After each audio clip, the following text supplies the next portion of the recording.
Assalamualaikum warahmatullahi wabarakatuh.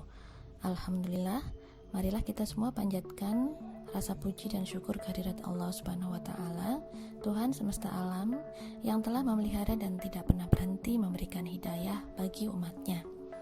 Atas nikmat dan berkahnya, kita dapat berkumpul pada kesempatan ini dalam keadaan sehat walafiat. Yang saya hormati Ibu Dr. Umi Zulfa MPD selaku dosen mata kuliah pengantar manajemen dan teman-teman rekan mahasiswa program Pasca Sarjana yang berbahagia. Pada kesempatan kali ini, saya akan menyampaikan presentasi makalah dengan tema kepemimpinan dan pengambilan keputusan. Pembahasan akan dibagi menjadi dua bagian besar. Pada bagian pertama, materi yang akan saya paparkan yaitu tentang kepemimpinan.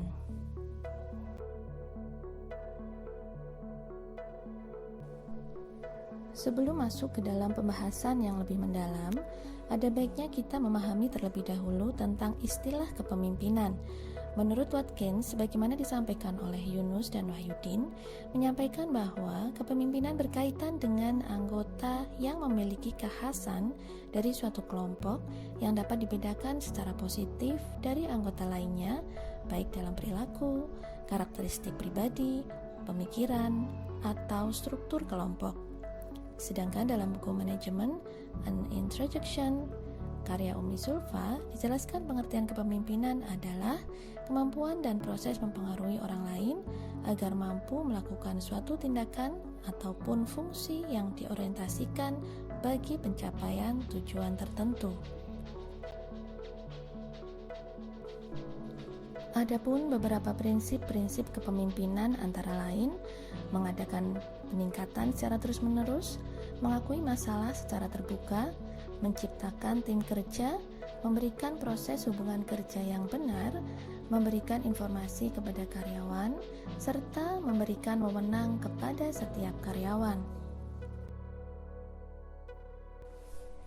Ada beberapa syarat kepemimpinan yang dapat kita cermati bersama, bahwa seorang pemimpin sadar akan tanggung jawabnya, memiliki sifat-sifat kepemimpinan yang menonjol, melaksanakan kegiatan dan perintah dengan penuh tanggung jawab, mampu membimbing anak buah dengan baik, serta mengenal, memahami sifat dan tingkah laku anak buah. Kepemimpinan semestinya memiliki sifat-sifat tertentu yang sangat penting, di antaranya memiliki energi positif, memiliki stabilitas emosi, memiliki motivasi pribadi, serta mahir mengadakan komunikasi. Fungsi kepemimpinan menurut Charles J. Keating antara lain, yang pertama yaitu fungsi initiating. Kepemimpinan semestinya mampu menginisiasi sesuatu yang baru untuk pemberdayaan dan kemajuan organisasinya, masyarakat, dan negaranya. Fungsi regulating, bahwa kepemimpinan akan berjalan dengan baik membutuhkan regulasi yang dipatuhi bersama.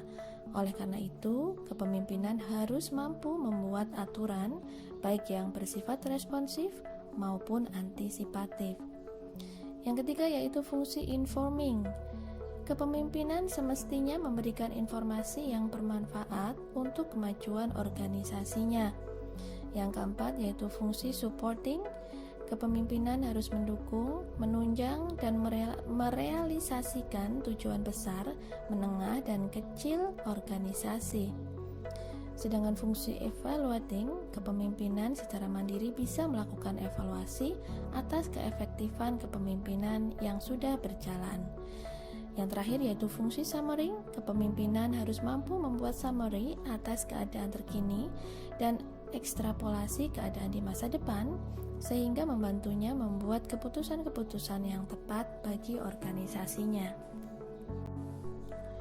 Ada beberapa model-model kepemimpinan, diantaranya model kepemimpinan kontingensi Fielder, model kepemimpinan partisipasi from Jago, model kepemimpinan jalur tujuan, model kepemimpinan situasional Hersey-Blanchard, model kepemimpinan situasional 3 dimensi Redin, dan model kepemimpinan kontinum Tannenbaum dan Schmidt.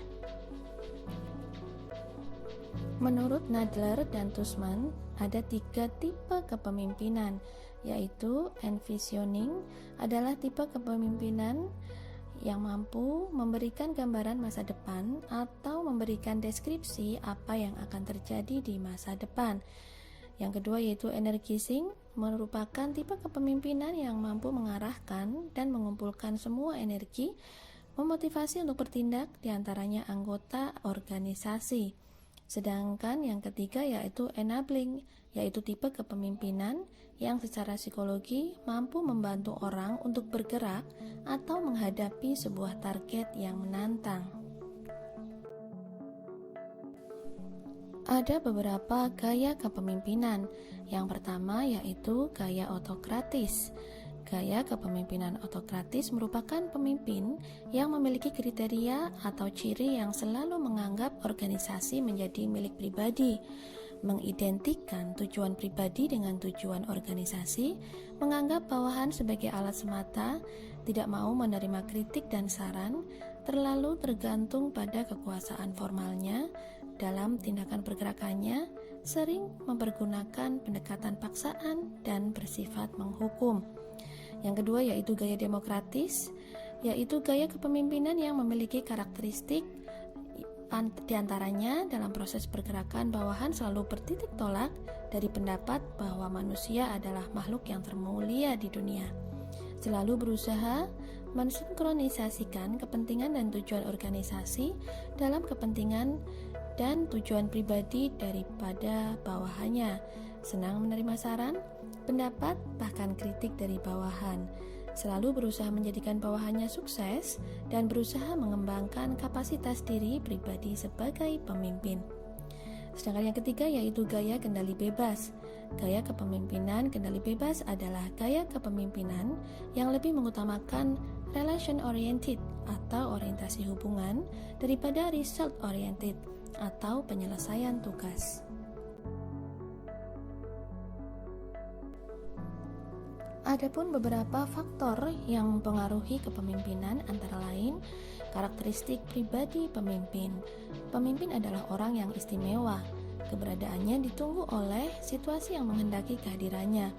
Oleh karena itu, pemimpin sebagai pribadi memiliki karakteristik khusus yang kuat yang melekat secara terus-menerus pada dirinya. Karakteristik tersebut bisa berdasarkan faktor bawaan seperti kecerdasan maupun faktor yang diadakan dan dibentuk.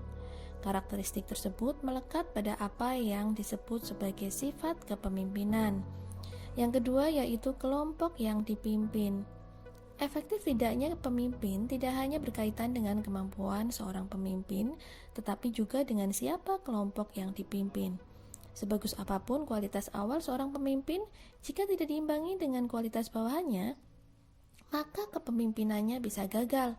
Situasi inilah yang kemudian menghajatkan munculnya gaya, tipe, dan model kepemimpinan yang harus memadukan secara harmonis antara karakteristik pemimpin dan karakteristik orang yang dipimpin. Sedangkan yang ketiga yaitu situasi, sebagaimana dijelaskan pada faktor yang kedua, bahwa faktor ketiga ini semakin membuktikan bahwa keberadaan pemimpin yang efektif tidak berada dalam semua situasi, tetapi situasi menghajatkan jenis dan karakteristik kepemimpinan unik yang hanya sesuai untuk situasi tertentu pula. Kepemimpinan yang efektif bercirikan beberapa hal sebagai berikut.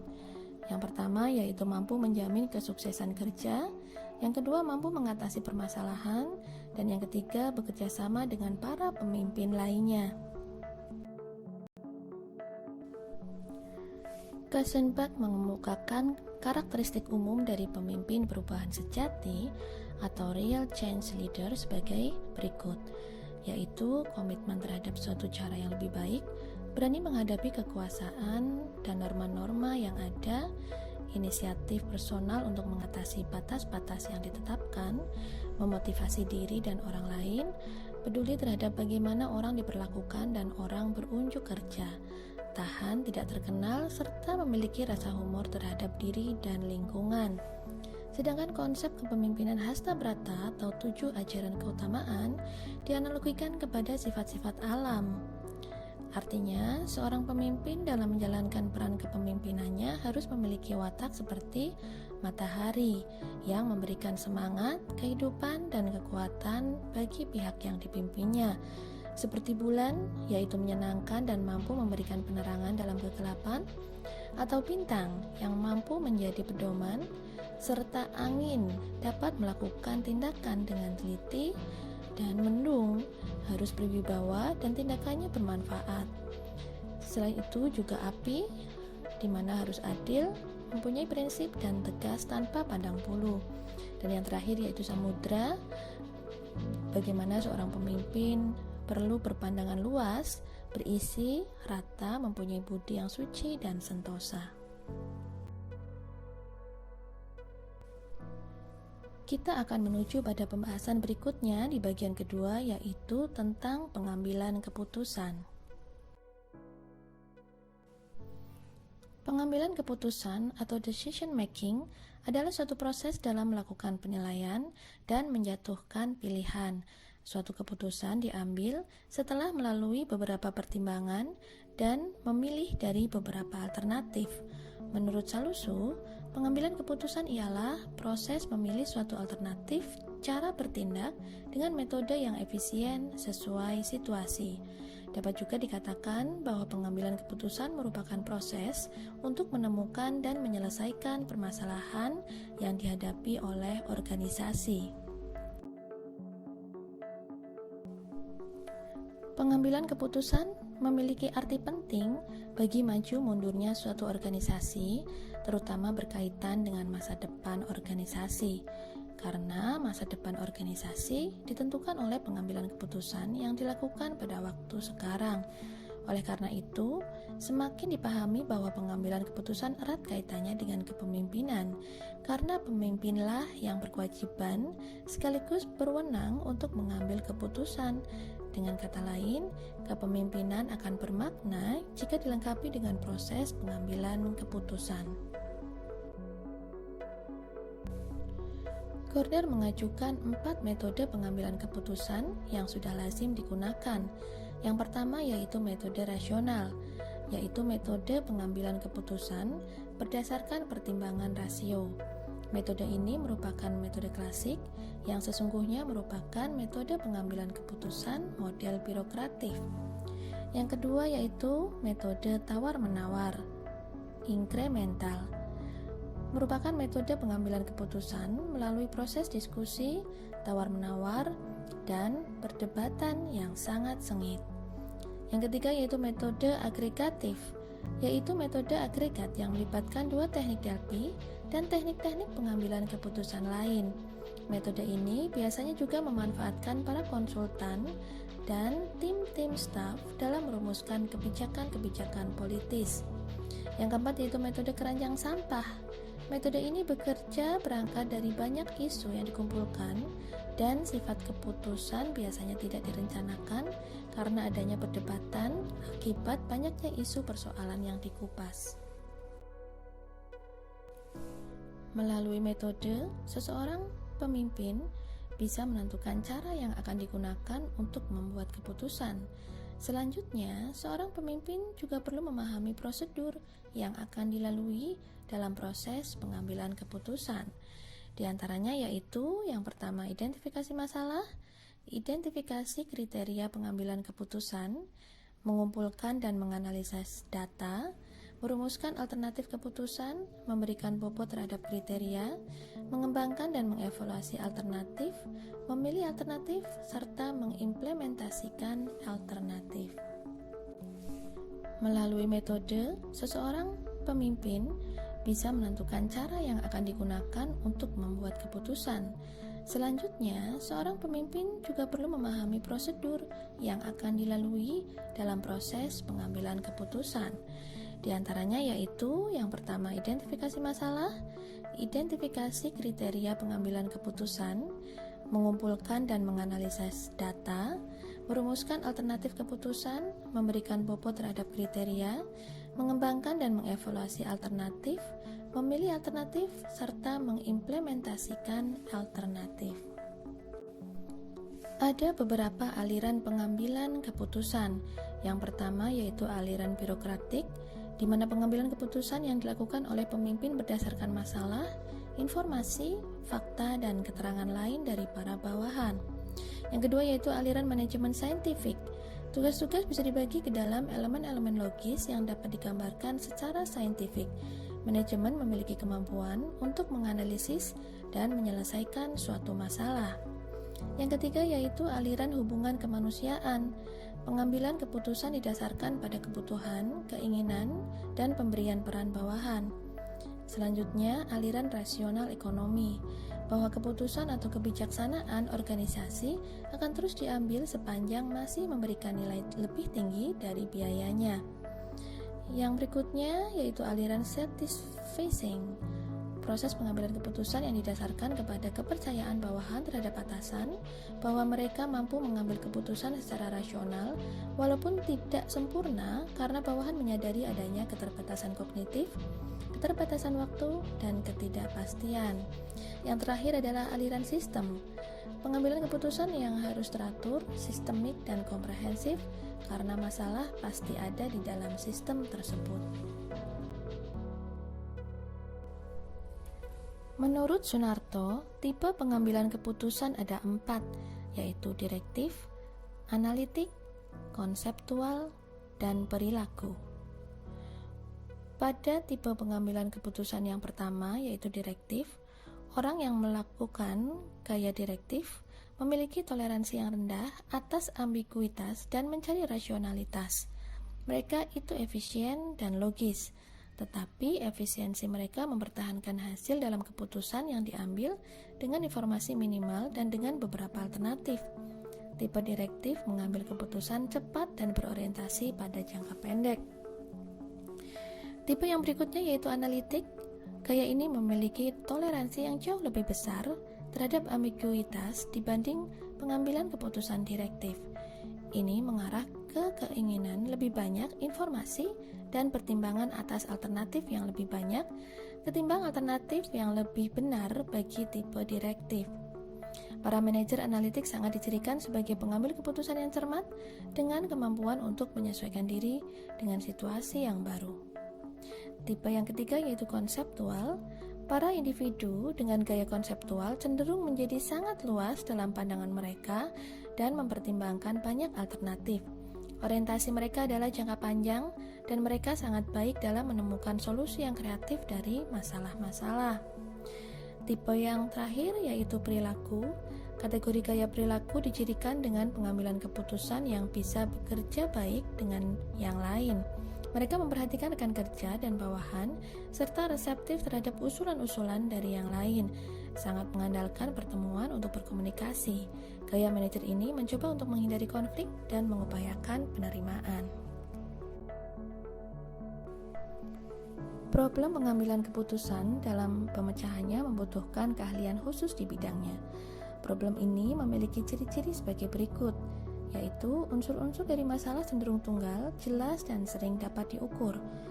Yang kedua yaitu unsur-unsur dari masalah itu dapat dipisahkan.